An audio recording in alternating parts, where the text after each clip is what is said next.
Assalamualaikum warahmatullahi wabarakatuh. Baiklah, saya Nadia Arafah dari Prodi D4 Kebidanan.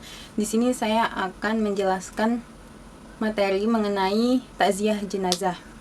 Takziah jenazah adalah salah satu perbuatan atau kegiatan yang dilakukan seseorang atau sekumpulan seseorang untuk menyatakan turut berduka cita atau ucapan bela sungkawa kepada kerabat, saudara, atau keluarga yang mengalami ujian atau cobaan berupa kepergian atau kematian seseorang terdekatnya.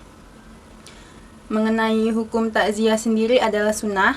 Takziah juga mencakup amar ma'ruf dan nahi. Ia juga termasuk dalam firman Allah Subhanahu wa taala yang berbunyi, "Berbuat tolong menolonglah kamu dalam kebaikan dan janganlah kamu tolong menolong dalam keburukan atau dosa."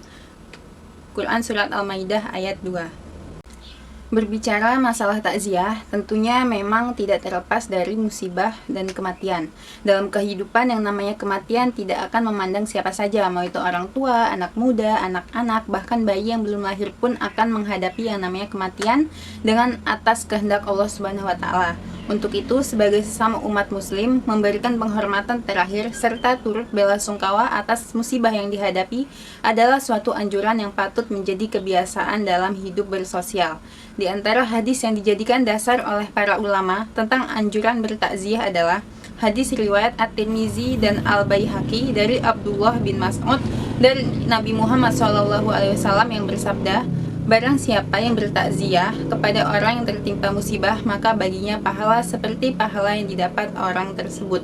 Selanjutnya saya akan menjelaskan mengenai keutamaan bertakziah. Islam adalah agama yang indah. Pasal takziah pun Allah Subhanahu wa taala memberikan kenikmatan dan keutamaan di dalamnya. Bertakziah kepada saudara yang sedang tertimpa musibah dapat mendatangkan keutamaan yang sangat banyak. Di antaranya adalah mendapat pahala seperti pahala orang yang tertimpa musibah. Barang siapa yang bertakziah kepada orang yang tertimpa musibah, maka baginya pahala seperti pahala yang didapat orang tersebut. Hadis riwayat Tirmizi. Yang kedua, diberikan pakaian kehormatan pada hari kiamat. Yang ketiga, merupakan amalan yang utama.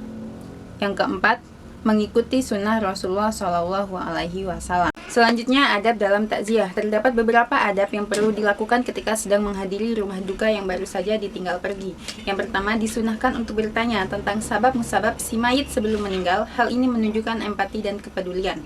Yang selanjutnya, menyolatkan jenazah lebih utama dan bernilai pahala. Tidak membicarakan aib atau keburukan si mayit semasa hidupnya. Mendoakan jenazah agar dilapangkan kuburnya. Dan yang terakhir, mendoakan keluarga yang telah ditinggal pergi. Adapun anjuran doa yang bisa dilafalkan saat takziah yaitu Allahumma ghfirli walahu wa aqibni walahu uqbah hasanata, yang artinya, ya Allah, anugerahkanlah diriku dan dia, dan anugerahkanlah akhir yang baik kepadaku dan kepadanya. Demikianlah pembahasan mengenai keutamaan takziah dalam Islam yang mungkin hanya sedikit orang tahu. Sebagai umat beragama dan juga makhluk sosial, manusia memang harus saling menolong dan memberikan dukungan supaya tidak sedih berlebihan karena ditinggal orang yang disayang. Terima kasih. Wassalamualaikum warahmatullahi wabarakatuh.